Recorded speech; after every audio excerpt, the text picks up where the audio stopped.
Interesting. Okay. One of the sort of things we've touched on, I guess, is this idea of kind of I guess we could use the term free markets. So if I speak out of turn here, Andrew, please correct me when you follow up the question. But this idea of free markets is a market that isn't underpinned or coerced by any other entity, but actually, as we already mentioned, I can exchange my bananas for your coconuts using a means of exchange if needed, or just a direct trade if we have the right quantities of these substances. This idea of kind of free markets, I think, it kind of feeds into what you mentioned about kind of individual liberty. And sort of libertarians tend to hold this view where we want the government to be as reduced as possible to be able to take care of sort of core components or core areas. And then we kind of see that obviously not being the case in the sort of societies that we live in today, especially in the US, Singapore, or here in the UK. So I guess what I'm trying to get at is this idea of individual liberty, free markets, is far from where we are right now. Do you kind of see that's where we started and where we could get to, or has that always just been a dream held by Austrians in the School of Economics? Emphasis on markets as uniquely happiness generating is not unique to the Austrians. This was an insight that goes all the way back to Adam Smith. In fact, one of the central questions of his classic book, this big tome he wrote that made him famous, it's called something Wealth of Nations. People just call it Wealth of Nations. There's more. They're like one of these old school long subtitles, if I recall correctly. But anyways, the central question is, whence the wealth of nations? Why are some nations wealthy and others not? And his answer was markets. And in particular, it's that fundamental dynamic of people being better off when they both mutually benefit from a trade. And then you add to that things like comparative advantage and so on. So that's not unique to the Austrian school. It's an insight accepted by many different economists and kind of foundational to much of the discipline as we know it now. I do think that my own, I'm a lover of liberty, but I'm not a libertarian. I think that at least within what we know of human experience, markets are at their best when there's still a state, because it's the state that enforces property rights. It's the state that enforces contracts.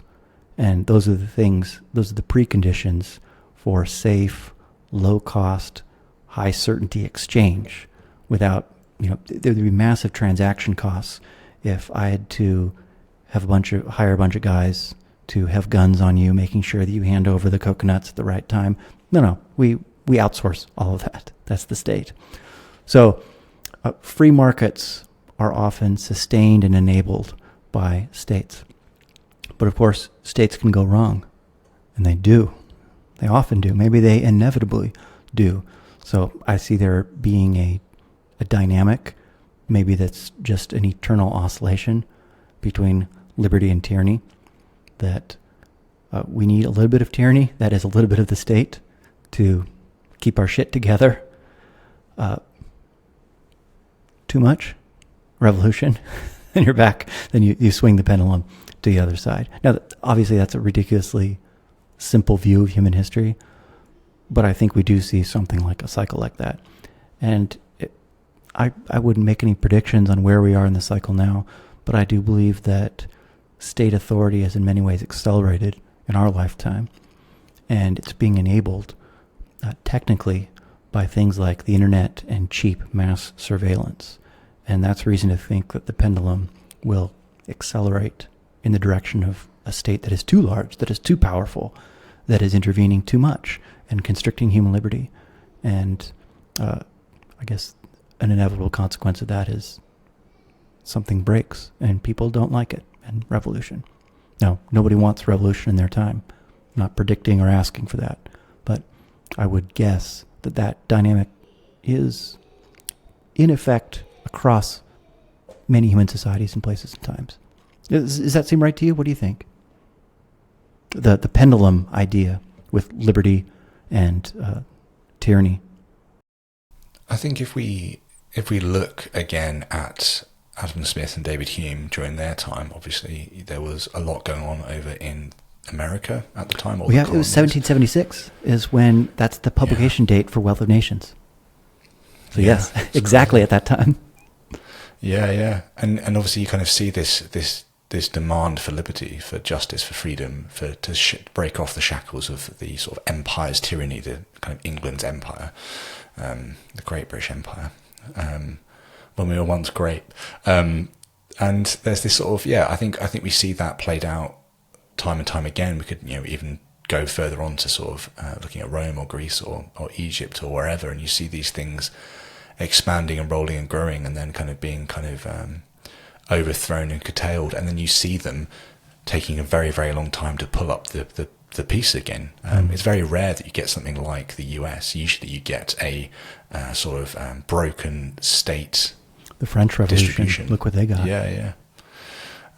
So yeah, I mean that definitely rings bells as far as I can tell. But I don't know. You're obviously going to be more familiar with that time period in the US. So could you give us a bit more of an insight into how you think that maybe played out there?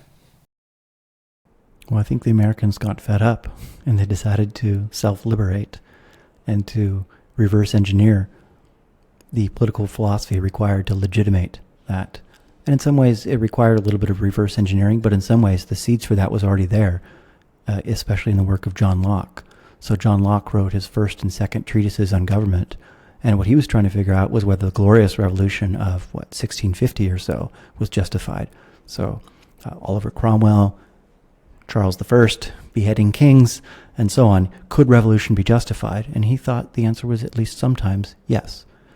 And the Americans, 75 years later, are thinking about like, wait a minute. He said it's sometimes okay. Are the conditions met? So at the time of the American Revolution, Locke's second treatise on government was the most widely or second most widely read piece of literature after the Bible in the American colonies. So that fermented for years, and finally they said enough is enough and threw off the chains. I mean, obviously, I'm an American. You can tell from my accent, even though I live in Singapore. I'm an American, so I'm giving you the American version of the story. Cast off their chains, self-decolonized, and became the first great former English colony. Of course, Singapore is another great former English colony, but here we didn't have to cast off the chains so dramatically.